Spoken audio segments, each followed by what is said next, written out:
उपनिषदों की संख्या 108 है, जिसमें 13 को मूलभूत उपनिषदों की श्रेणी में रखा गया है। इसमें यज्ञ से जुड़े दार्शनिकी विचार, शरीर, ब्रह्मांड, आत्मा तथा ब्रह्म की व्याख्या की गई है। स्त्री की सर्वाधिक गिरी हुई स्थिति मैत्रेयी साहित्य से प्राप्त होती है, जिसमें जुआ और शराब की भांति स्त्री को पुरुष का तीसरा मुख्य दोष बताया गया है। सब शतपथ ब्राह्मण ने स्त्री को पुरुष की अर्धांगिनी कहा है। उपनिषदों में चारों आश्रम का उल्लेख मिलता है। स्मृति ग्रंथों में सबसे प्राचीन एवं प्रामाणिक मनुस्मृति मानी जाती है। यह शुभ काल का मानक ग्रंथ है। नारद स्मृति गुप्त युग के विषय में जानकारी प्रदान करते हैं। वेदांग एवं सूत्र वेदों को भली भांति समझने के लिए 6 वेदांगों की रचना हुई। ये है शिक्षा, शुद्ध उच्चारण शास्त्र, कल्प, कर्मकांडी विधि, निवृत्त शब्दों की उत्पत्ति का शास्त्र, व्याकरण, छंद एवं ज्योतिष। वैदिक साहित्य को अक्षुण्ण बनाए रखने के लिए सूत्र साहित्य का प्रणयन किया गया है। स्रोत, ग्रह तथा धर्म सूत्रों के ध्यान से हमें यज्ञ विधि विधानों, कर्मकांडों तथा राजनीति विधि एवं व्यवहार से संबंधित महत्वपूर्ण बातें ज्ञात करते हैं। प्रमुख सूत्रकारों में गौतम, वेदव्यास, आपस्तंभ, वशिष्ठ आदि के नाम विशेष रूप से उल्लेखनीय हैं। सूत्रों में गौतम धर्मसूत्र सबसे प्राचीन माना गया है। पुराण भारतीय ऐतिहासिक कथाओं का सबसे अच्छा क्रमबद्ध विवरण पुराणों में मिलता है। इसके रचयिता लौह पुरुष अथवा इनके पुत्र उग्रश्रवा माने जाते हैं। इनकी संख्या 18 है, जिनमें से केवल 5 मात्र वायु, विष्णु, ब्रह्मण एवं भगवत में ही राजाओं की वंशावली पाई जाती है। पुराणों में मत्स्य पुराण सबसे प्राचीन एवं प्रामाणिक है। अधिकतर पुराण सरल संस्कृति श्लोक में लिखे गए हैं। स्त्रियां तथा शूद्र जिन्हें वेद पढ़ने की अनुमति नहीं थी, वे भी पुराण सुन सकते थे। पुराणों का पाठ पुजारी मंदिरों में किया करते थे। सामाजिक एवं सांस्कृतिक दृष्टि से अग्नि पुराण का काफी महत्व है, जिसमें राजतंत्र के साथ साथ कृषि संबंधी विवरण भी दिया गया है। नोट: उपनिषदों की रचना पुराणों से पहले हुई थी। वेद, बौद्ध, जैन एवं अन्य साहित्य। जातक में वेद बुद्ध का पूर्ण जन्म की कहानी वर्णित है। हीनयान का प्रमुख ग्रंथ कथास्तु है, जिसमें महात्मा बुद्ध का जीवन चरित्र अनेक कथानकों के साथ वर्णित है। जैन साहित्य को आगम कहा जाता है। जैन धर्म का प्रारंभिक इतिहास कल्पसूत्र से ज्ञात होता है। जैन ग्रंथ भगवती सूत्र में महावीर के जीवन ग्रंथों तथा अन्य समकालिकों के साथ उनके संबंधों का विवरण मिलता है। अर्थशास्त्र के लेखक चाणक्य, कौटिल्य एवं विष्णुगुप्त हैं। यह 15 अधिकारों एवं 180 प्रकरणों में विभाजित है। इसमें मौर्यकालीन इतिहास की जानकारी प्राप्त होती है। अनुवादक श्याम शास्त्री।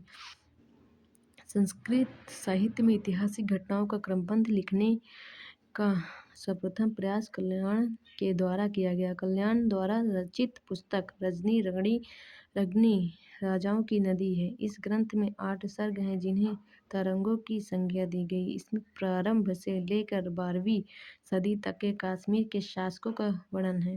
अरबों की सिंध विजय का वृत्तांत चचनामा लेखक अली अहमद में सुरक्षित है।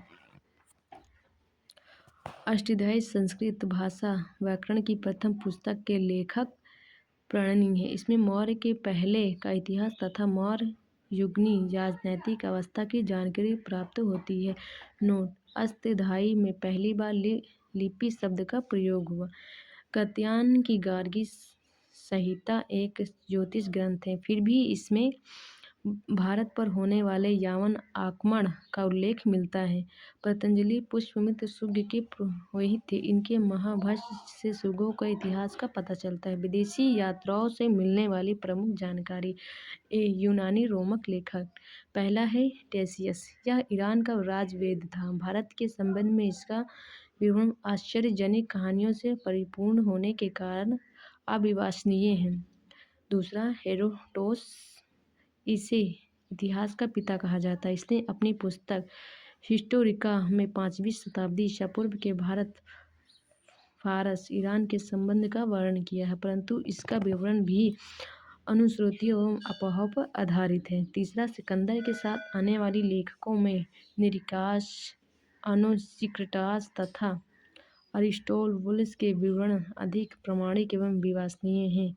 मेगास्थनीज या सेल्यूकस नेक्टर का राजदूत था जो चंद्रगुप्त मौर्य के राजदरबार में आया था। इसने अपनी पुस्तक इंडिका में मौर्य युग समाज एवं संस्कृति के विषय में लिखा है।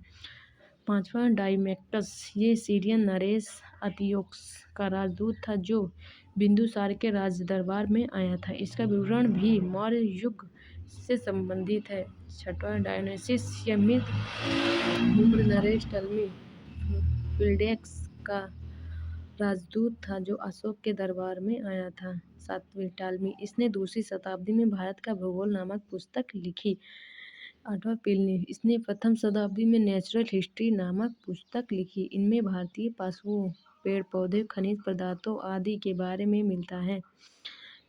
नौवां, पेरिप्लस ऑफ द एथेनियन सी, इस पुस्तक के लेखक के बारे में जानकारी नहीं है। ये लेखक करीब 80 ईस्वी में हिंद महासागर की यात्रा पर आया था। उसने उस समय के भारत के बंदरगाह तथा व्यापारिक वस्तुओं के बारे में जानकारी दी। बी, चीनी लेखक अपियन या चीनी यात्री गुप्त नरेश चंद्रगुप्त द्वितीय के दरबार में आया था। इसने अपने विवरण में मध्य प्रदेश के समाज एवं संस्कृति के बारे में वर्णन किया है। इसने मध्य प्रदेश की जनता को सुखी एवं समृद्धि बताया। यह 14 वर्षों तक भारत में रहा।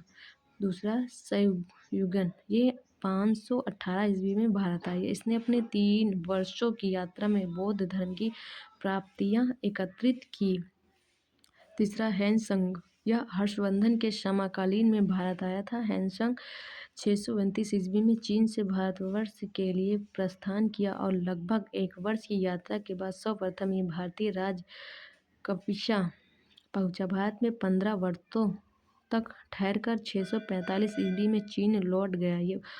वह बिहार में नालंदा जिला स्थित नालंदा विश्वविद्यालय में अध्ययन करने तथा भारत से बौद्ध ग्रंथों को एकत्र कर ले जाने के लिए आया था। इसका भ्रमण वृत्तांत सीयू के नाम से प्रसिद्ध है, जिसमें 138 देशों का विवरण मिलता है। इसमें हर्षकालीन समाज, धर्म तथा राजनीति के बारे में वर्णन किया है। इसके अनुसार सिंध का राजा शूद्र था। हैनसंग ने बौद्ध की प्रतिमा के साथ साथ सूर्य शिव की प्रतिमाओं का भी पूजन किया था। नोट, हैनसंग के अध्ययन के समय नालंदा विश्वविद्यालय के कुलपति आचार्य शीलभद्र थे। ये विश्वविद्यालय बौद्ध दर्शन के लिए प्रसिद्ध थे।